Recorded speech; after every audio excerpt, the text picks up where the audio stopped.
Assalamualaikum warahmatullahi wabarakatuh.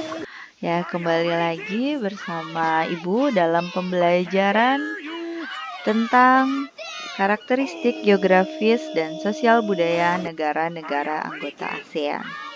Sebelum kita mengetahui atau belajar lebih lanjut tentang karakteristik geografis dan sosial budaya negara-negara anggota ASEAN, kita ketahui dulu apa saja atau negara mana saja yang termasuk anggota ASEAN. Kita mulai ya. Dari sejarahnya dahulu kita ketahui bahwa ASEAN berdiri atas Deklarasi Bangkok pada tanggal 8 Agustus 1967. Ya, pendirinya siapa saja? Ada Indonesia, negara kita tercinta, Malaysia, Singapura, Thailand, dan Filipina. Tujuan dibentuknya ASEAN adalah menciptakan perdamaian, keamanan, serta kerjasama ekonomi yang membangun antar negara anggotanya. Didirikan kala Perang Vietnam dan kejatuhan Vietnam, Laos, dan Kamboja pada rezim komunis.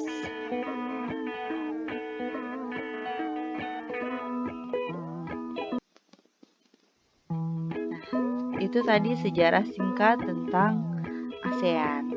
Sudah dipahami ya?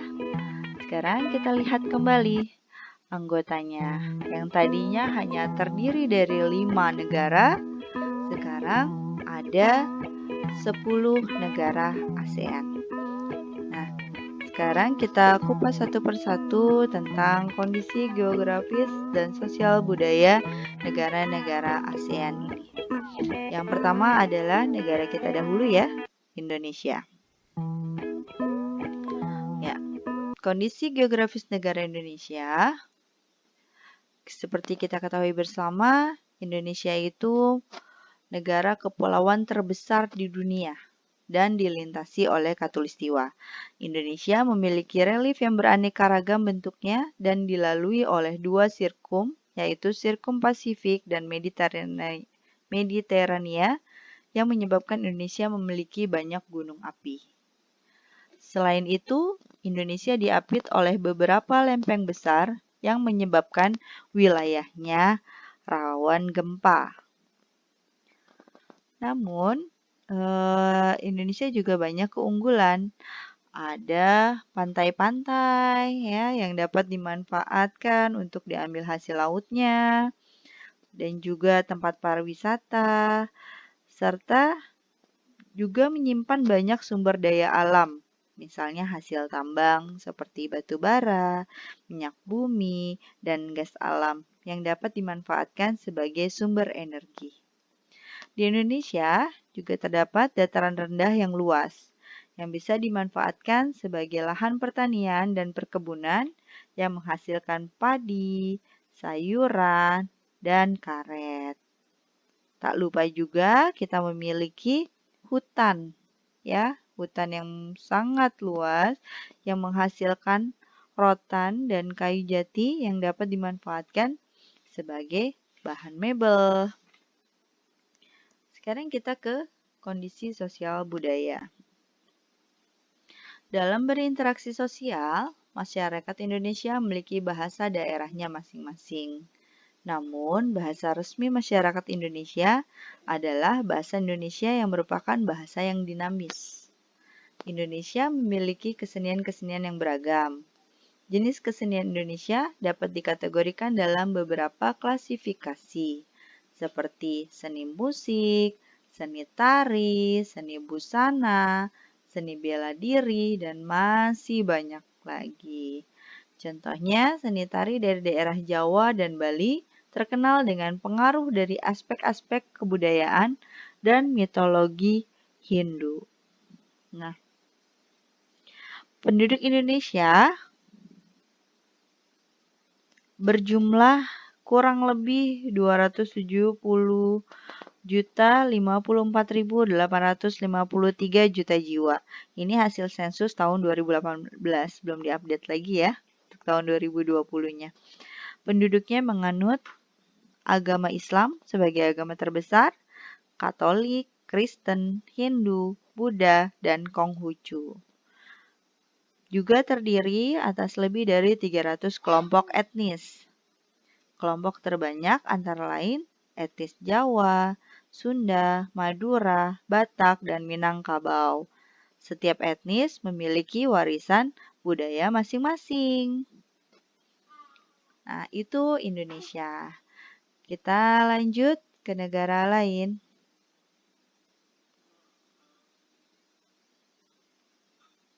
Ya, tetangga dulu ya, ke Malaysia. Untuk negara Malaysia, terdiri atas dua kawasan utama, yaitu Malaysia Barat yang diliputi bentukan pegunungan, dan Malaysia Timur umumnya sempit dan berawa-rawa, serta sungai-sungai yang pendek dan berkelok-kelok. Sebagian besar kondisi geografis Malaysia adalah hutan yang luas. Hasil hutan seperti kayu menjadi komoditas ekspor. Sepanjang pantai barat, dari Perak hingga Negeri Sembilan dimanfaatkan sebagai lahan pertambangan, seperti kilang minyak di Kuala Terengganu dan timah di Perak. Malaysia juga memiliki perkebunan luas yang menghasilkan karet. Hal ini membuat Malaysia menjadi penghasil karet terbesar di dunia. Nah, untuk sosial budayanya, Malaysia memiliki kota yang bernama Georgetown, yaitu kota yang terdaftar dalam UNESCO World Heritage. Kota ini terletak di Pulau Penang. Georgetown adalah kota yang memiliki ragam jenis budaya. Banyak gedung peninggalan masa Eropa dan bangunan bernuansa Melayu Tionghoa. Tiga kaum utama di Malaysia adalah Melayu, Cina, dan India.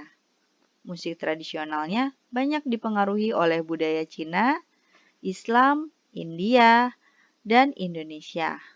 Makanan khasnya adalah nasi lemak. Kalau yang suka nonton Upin Ipin tahu pasti ya nasi lemak. Betul. Jumlah penduduk Malaysia ini juga kurang lebih ya sekitar 29.628.392 jiwa. Yang terdiri atas etnis Cina, kemudian Melayu, Tionghoa, dan India. Sebagian besar penduduk menganut agama Islam. Bahasa resminya adalah bahasa Melayu. Ada juga bahasa Inggris, India, dan Mandarin yang digunakan sebagai bahasa sehari-hari. Ya, kita tinggalkan Malaysia, kita lanjut ke Singapura.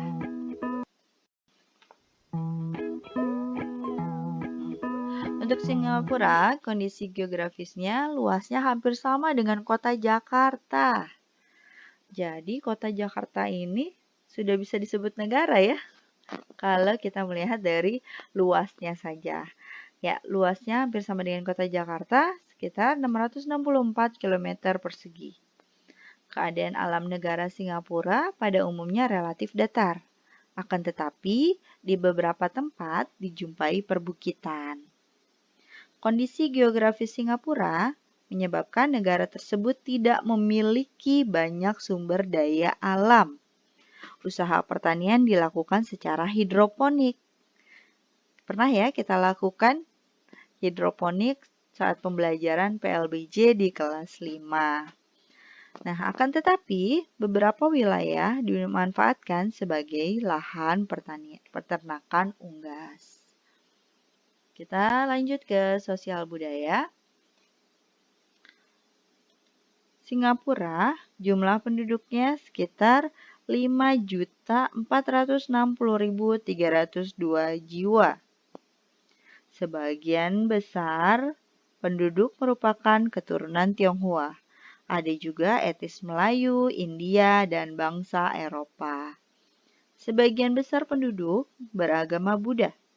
Ada pula umat agama Islam, Taoisme, Katolik, dan Hindu. Bahasa yang digunakan sebagai bahasa sehari-hari antara lain bahasa Mandarin, Melayu, Hokkien, dan India. Nah, Singapura memiliki lambang negara, yaitu Merlion. Merlion adalah patung berkepala singa dan berbadan ikan. Penduduk Singapura berasal dari Cina, Melayu, India, dan Eropa. Kaum Baba adalah sebutan bagi keturunan Cina Melayu. Ya, masyarakat Singapura memiliki budaya jalan kaki. Jadi jangan heran kalau kamu berkesempatan pergi ke Singapura akan banyak menemui orang-orang yang berjalan kaki. Beda dengan di kita ya, lebih banyak yang berkendaraan bermotor. Nah, sekitar 80% masyarakatnya memilih untuk berjalan kaki kemana-mana. Luar biasa ya. Oke, kita lanjut ke negara berikutnya. Ada Thailand.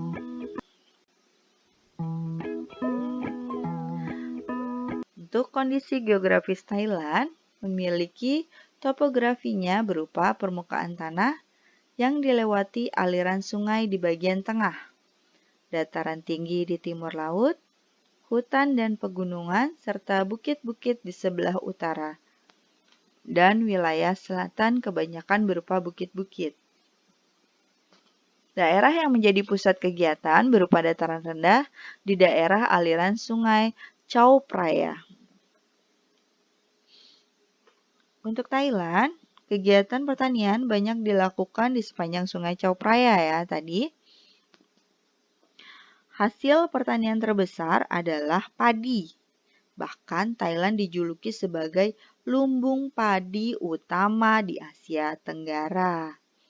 Selain hasil pertanian, ada pula hasil pertambangan seperti timah, timbel, seng, dan mangan yang banyak dijumpai di semenanjung Thailand. Sungai Mekong dan Chao Phraya, Selat Malaka, dan Teluk Siam dimanfaatkan penduduk untuk kegiatan penangkapan ikan. Nah, untuk kegiatan sosial budayanya, Thailand adalah satu-satunya negara di ASEAN yang tidak pernah dijajah oleh bangsa Eropa. Hebat ya, luar biasa. Jumlah penduduk Thailand adalah 67 juta jiwa, 448.120 jiwa. Sebagian besar penduduk merupakan etnis Thai. Sebagian besar masyarakatnya beragama Buddha. Bahasa resminya adalah bahasa Thai. Nah, Thailand dalam bahasa Thai adalah Phatet Thai yang artinya tanah kebebasan. Mungkin itu karena Thailand tidak pernah dijajah oleh bangsa Eropa ya. Oke, kita lanjut ke negara berikutnya, Filipina. Ya, untuk kondisi geografis negara Filipina merupakan negara kepulauan. Yang termasuk pulau besar adalah Luzon dan Mindanao. Filipina banyak memiliki gunung berapi yang masih aktif. Filipina dilalui oleh deretan pegunungan Sirkum Pasifik. Masyarakat memanfaatkan dataran rendah sebagai lahan pertanian dan perkebunan. Hasil pertaniannya antara lain jagung, padi, ketela pohon, tebu, dan tembakau. Hasil perkebunannya antara lain karet, kelapa, dan kayu merupakan komoditas ekspor terbesar Filipina. Kondisi geografis di wilayah Luzon dimanfaatkan sebagai pertambangan emas, ya. Yang tadi pulau terbesar tadi. Untuk sosial budaya, budaya Filipina merupakan hasil perpaduan antara budaya barat dan budaya timur. Jumlah penduduk Filipina adalah 102 624.209 juta jiwa, yang terdiri atas etnis Tagalog, Ilocano, Cebuana, Hiligaynon, Ilonggo, Bicol, Waray, dan Bisaya. Sebagian besar penduduk beragama Katolik. Bahasa resmi adalah bahasa Tagalog dan bahasa Inggris. Ya, selebihnya bisa kalian baca di sini. Ya, kita lanjut ke negara berikutnya, Laos.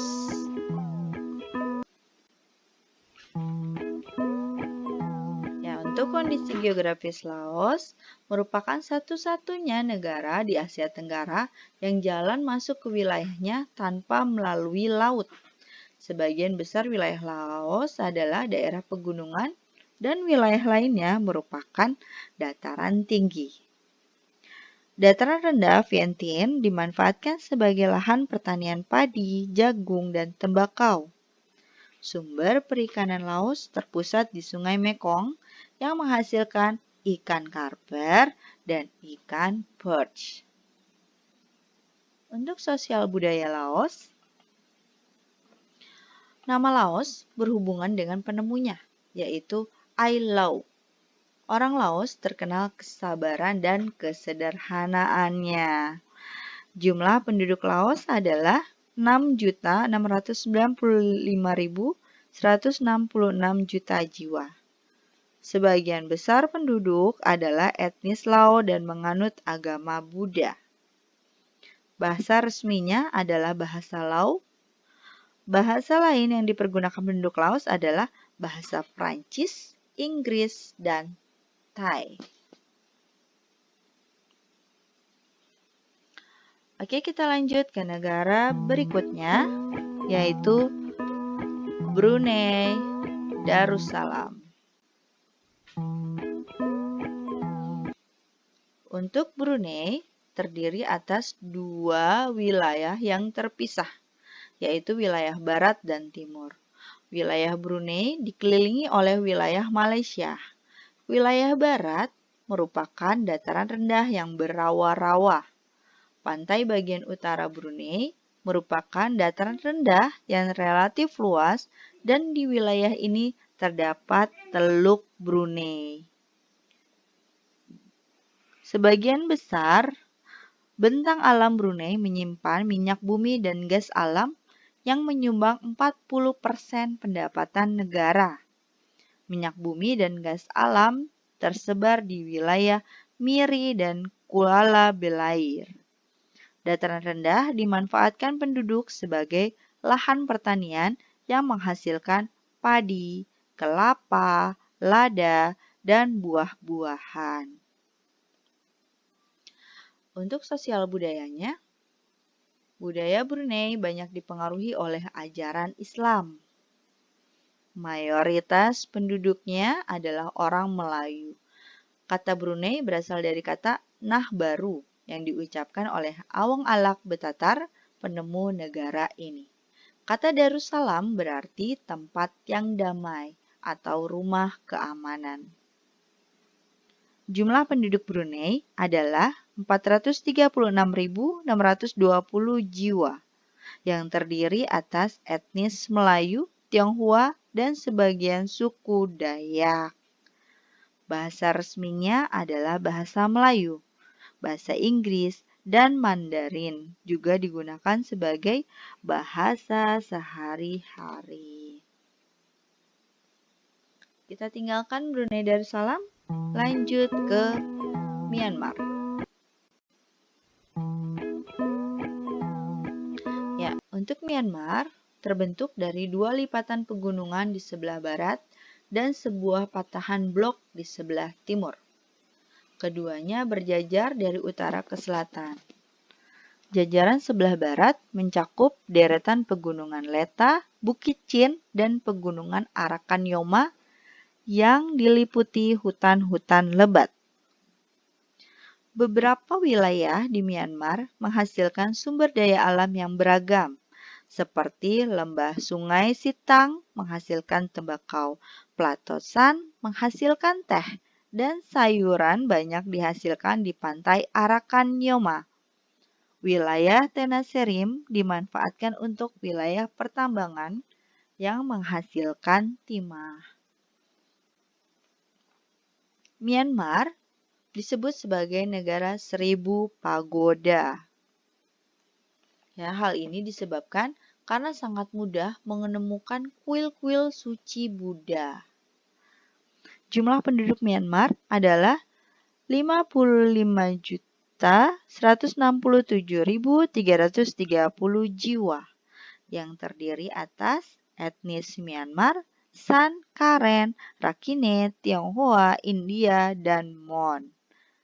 Sebagian besar penduduk beragama Buddha. Bahasa resminya adalah bahasa Myanmar. Ya, kita lanjut ke negara Vietnam.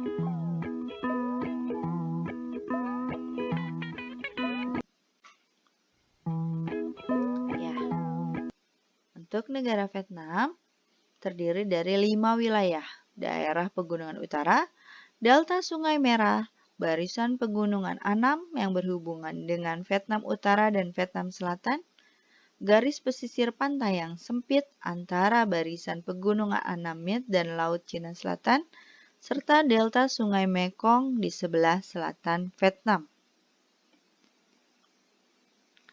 Kota Ho Chi Minh yang berada di dataran rendah menjadi pusat industri utama di Vietnam.